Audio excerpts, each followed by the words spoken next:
सतगुरु के सुमिरन मात्र से नाशत विघ्न अनंत।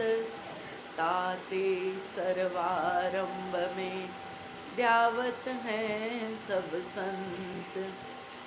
दंडौत वंदनायनक बार सर्व कला समरथ। डोलन तेरा खो प्रभु जन नानक दे कर हथ। आज भी तेरा आसरा कल भी तेरी आस। सदा सदा तेरा आसरा सदा सदा तेरी आस। नम्रता और दीनता से ओट गुरुवर दीजिए। मैं हूँ शरणागत तिहारी चरणों में रख लीजिए। बोलिए सच्चिदानंद भगवान की जय। श्री परमहंस दयाल जी महाराज की जय। श्री नंगली निवासी भगवान की जय। श्री नंगल बिहारी महाराज की जय। श्री परमपुरी भगवान की जय। परम पूज्य परम राधे देव श्री गुरु महाराज जी के चरण कमलों में कोटि कोटि नमन। श्री चरणों में विराजमान परम पूज्य बहन जी, परमादरणीय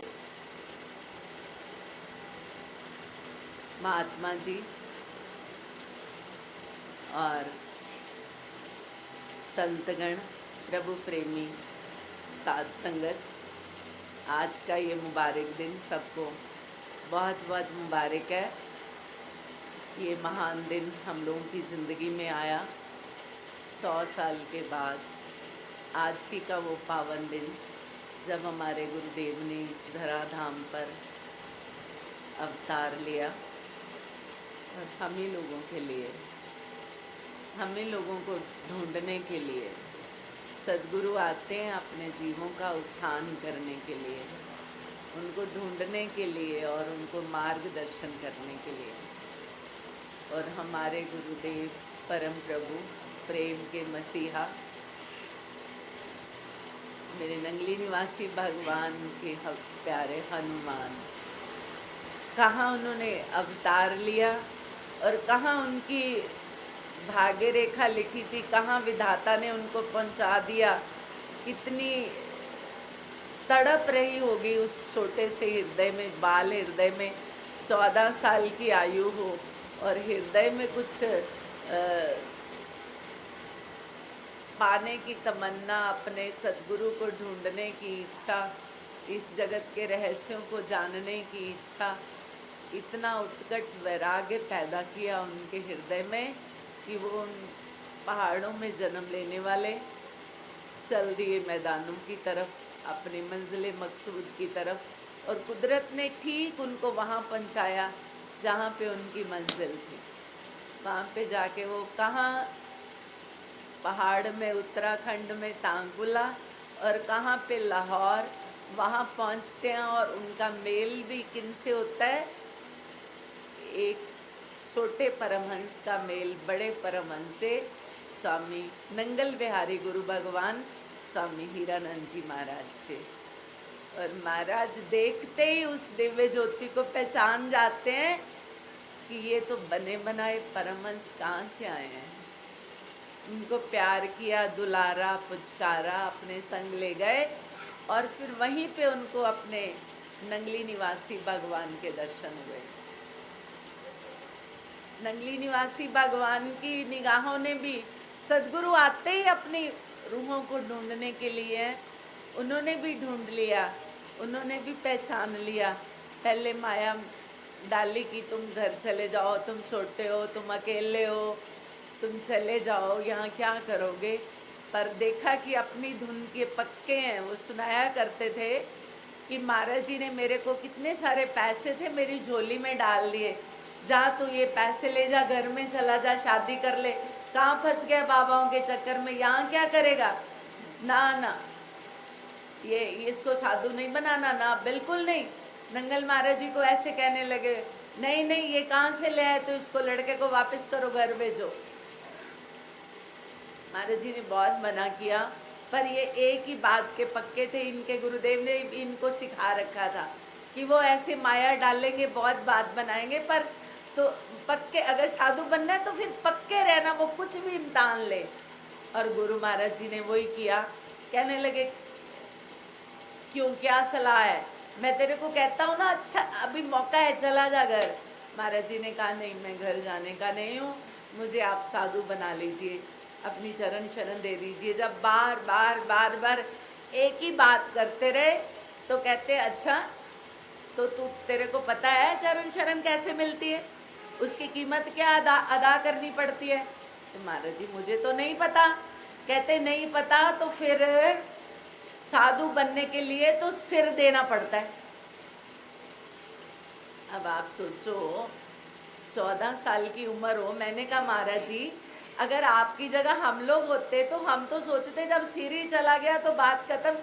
कहते, मैंने भी ये सब सोचा, पर मुझे लगा ये कहते हैं साधु बनाने के लिए सिर देना पड़ता है, तो फिर ये जोड़ भी देते होंगे सिर को। तो कहते, मैंने कहा, महाराज जी अगर सिर देना पड़ता है तो आप सिर ले लीजिए। तो श्री गुरु महाराज जी ने नंगल महाराज जी को कहा कि स्वामी जी एक बड़ा चाकू लेके आइए, लड़का बड़ा तगड़ा है, इसको मारने के लिए तेज धार वाला चाकू चाहिए, इसका सिर ऐसे थोड़ी कटेगा। तो कहते, मेरे सामने नंगल महाराज जी ने बड़ा सारा चाकू लाए और गुरु महाराज जी ऐसे ऐसे हाथ करके कहते, ये तो तीखा ही नहीं है, इसको जरा तेज करो। और महाराज जी के सामने ही नंगल महाराज जी पत्थर पे रगड़ रगड़ के उस चाकू को तेज करने लगे, उसकी धारा बनाने लगे। तो जब वो तेज हो गया, महाराज जी लीजिए चाकू तैयार है। तो गुरु महाराज जी कहते, अब भी सोच ले। कहते, महाराज जी मुझे तो भगवान देखना है, मुझे तो साधु बनना है, आपके चरण शरण में रहना है। एक ही बात, बड़ा पक्का चेला मिला था नंगल महाराज जी को, उन्होंने बड़ा अच्छे से उनको सिखा के रखा था। तो कहते, एक ही बात करता तो फिर दे सिर। तो गुरु महाराज जी ने ऐसे, श्री गुरु महाराज जी नंगली निवासी भगवान जी के आगे सिर झुका दिया और महाराज जी ने उस धारा वाले चाकू को उल्टा करके और उनकी गर्दन पे ऐसे ऐसे ऐसे ऐसे करके घुमाने लगे। तो काफी देर हो गई घुमाते घुमाते। तो महाराज जी कहते हैं कि महाराज जी अब काट लीजिए, फिर भगवान को भी आने में देर हो जाएगी। आप कहते हैं कि सिर काटो तो भगवान दिख जाते हैं, भगवान के दर्शन होते, फिर भगवान को भी देर हो जाएगी। तो श्री गुरु महाराज जी हंसने लगे, कहते, बेटा तेरा सिर हमारा हुआ, तूने दे दिया मुझे, अब मेरी मर्जी है मैं काटूं नहीं काटूं, पर आज से ये सिर मेरा हुआ। और उसके बाद उनको दीक्षा दी, उन्होंने नाम उपदेश दिया। इतना बेशकीमती था नाम दीक्षा लेना नंगली निवासी भगवान जी से। और फिर उनको नाम दीक्षा देके अपने आश्रम में सेवा में भेज दिया। और उन्होंने फिर सेवा में कमाल कर दी। जहाँ पे जो काम उनको सौंपा गया वो उन्होंने हद दर्जे से ज़्यादा, इतनी रफ्तार से, इतनी सच्चाई से, इतनी लगन से किया कि दूर से पता चलता कि ज़रूर ये काम परम ने ही किया होगा। मतलब जहाँ हजारों हजार शिष्य हों, वहाँ एक छोटा बच्चा 14-15 साल का गुरुदेव की निगाह में आ जाए, आप सोचिए उनकी लगन कैसी रही होगी। उनके अंदर कितनी पीड़ा थी, कितनी तड़प थी, कितनी दर्द थी, और गुरु के वचन पे कुर्बान हो जाना, ये उनकी आदत थी। कोई काम करने के लिए पूछते तो वो फट से हाथ खड़ा करते। और कभी कभी तो कहते, जब मैं देखता सबने एक हाथ खड़ा कर दिया तो मैं 2 कर देता, कि महाराज की नज़र मेरे पे पड़ जाए, ये सेवा मुझको नसीब हो जाए। एक बार कहते कि श्री गुरु महाराज जी, बहुत सफ़र करना पड़ता था उनको और बहुत दूर दराज जाना पड़ता, इतनी फैसिलिटीज़ भी नहीं थी इतने व्हीकल्स भी नहीं थे। तो श्री गुरु महाराज जी के लिए सबने प्रस्ताव रखा, महाराज जी के लिए एक कार खरीदी जाए। तो ठीक है, महाराज जी कहने लगे भाई मेरे पास तो पैसे नहीं है, मैं तो तुम्हें अपने सुख सुविधा के लिए कोई पैसा नहीं दूंगा, अगर भक्तगणों का मन है, संतों का, महात्माओं का, तो तुम लोग खरीद के ले आओ। तो बार बार ये बात होने लगी। तो एक दिन महाराज जी ने पूछा भाई कौन कौन चाहता है, कौन कौन हमारे लिए कार खरीद के लाएगा। तो महाराज जी के तो बड़े विद्वान, बड़े अच्छे प्रचारक महात्मा थे, बड़े दूर दराज जा जा के उपदेश करने वाले संत थे। तो उन लोगों ने हाथ खड़ा किया कि महाराज जी हम गुरुदेव के लिए कार लेके आएंगे। तो महाराज जी, हमारे गुरुदेव परम स्वामी, इनको ये बड़े खुश नसीब रहे, इनको नंगली निवासी भगवान की निजी सेवा मिली हुई थी। उनको भोग लगाना, उनको स्नान कराना, उनको वस्त्र पहनाना, उनको शयन कराना, तो ये सब इनकी ड्यूटी रहती थी। और जब वो उपदेश करते, सत्संग करते, तो उनके चरणों में वीर आसन में हनुमान जी की तरह पानी का ढका हुआ गिलास लेके बैठे रहना, कि कभी गुरु महाराज जी को प्यास लग जाती तो ऐसे उनकी जीभ थोड़ी सी ऐसे करते तो ये समझ आते इनको प्यास लग रही है, फट से पानी आगे कर देते। महाराज जी को मांगना नहीं पड़ता पानी, तो उनको पानी दे देते। तो हर वक्त जो गुरुदेव के संग संग रहा हो, उनको तो किसी भक्तों से कोई परिचय नहीं था, किसी को जानते नहीं थे। तो महाराज जी ने, जब श्री गुरु महाराज जी ने पूछा हमारे लिए कार कौन कौन लेके आएगा, तो महात्मा जी लोग जो प्रचारक थे उन्होंने हाथ खड़े किए। तो हमारे महाराज जी ने 2 हाथ खड़े कर दिए।